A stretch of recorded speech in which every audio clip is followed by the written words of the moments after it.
Cancorla, on Friday the 17th of May 1974, 3 car bombs exploded in Dublin's city centre. Less than 19 minutes later, outside Greason's pub on the North Road, a 4th bomb exploded in Monaghan town. 34 lives were lost, including an unborn child. Nearly 300 were injured. Countless lives remain scarred physically and mentally to this day. On Friday, we will mark the 50 years since the massacre of Irish citizens by a death squad involving members of British state forces. It was the worst atrocity in this state since the Civil War. Friday's anniversary will be marked by wreath laying by the President, speeches by ministers, by Lord Mayors and Cathaoirleach. In recent years, we have seen the attendance of Taoiseach at commemorations. And tonight, I expect, will be the 4th occasion since 2008 that the Dáil has adopted, with cross-party support, a resolution supporting the campaign for truth and justice.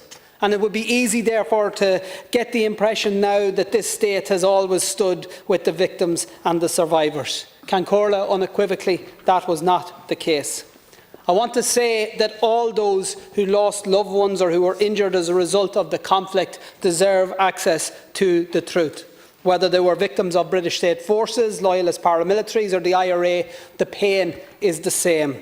There cannot be a hierarchy of victims. I hope everyone in this House shares that sentiment, because throughout those dark days and years there was a hierarchy.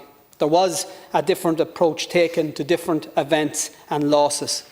Almost immediately after the bombs in Dublin and Monaghan detonated, people knew. They knew that British state forces were involved. The close sequence of the explosions, the technical features of the bombs, the components used, the calculated maximum impact, the timing, all pointed to a capability and resource that wasn't available to loyalist gangs without the direct support of British state agents. Any reasonable person would have expected that both the Irish and British governments and the Gardaí would move swiftly to apprehend the perpetrators and to assert the full facts. That didn't happen. In debates in this House immediately after the bombings, speakers seemed more concerned that those suspicions be deflected rather than addressed. Indeed, several politicians and some elements of the media over the years disgracefully sought to use these murders for their own narrow political agenda. In his report of a meeting of an engagement with the then Foreign Minister Gareth Fitzgerald, the British ambassador at the time reported that the predictable attempt by the IRA to pin the blame on the British has made no headway at all.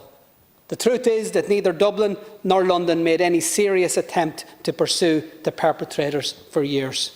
The British government knew the identity of the perpetrators and claimed, in fact, to have interned them.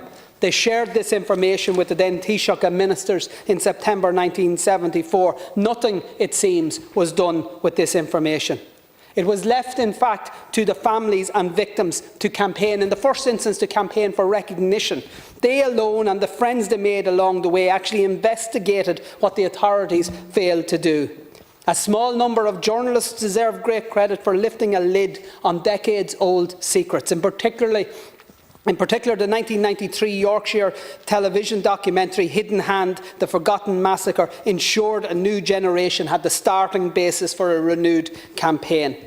But only a determined campaign by the families, by the victims and their friends eventually shifted attitudes in official Ireland. And I want to join with Deputy MacDonald in welcoming members and supporters of the campaign group Justice for the Forgotten here today, and to thank them for their relentless work on behalf of the victims, for their service to the cause of truth and justice.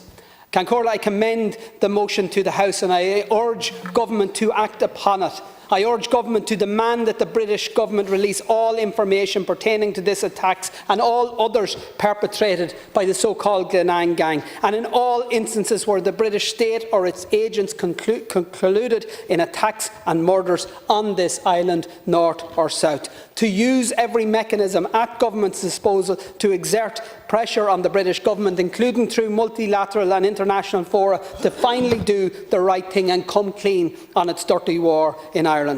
and for the Irish Government in this 50th anniversary year to also acknowledge the failings of this state in the aftermath of the Dublin Monaghan bombings and in the decades that followed. Thanks to the work of the people here and others, the victims of Dublin Monaghan are no longer forgotten, but they have yet to secure justice.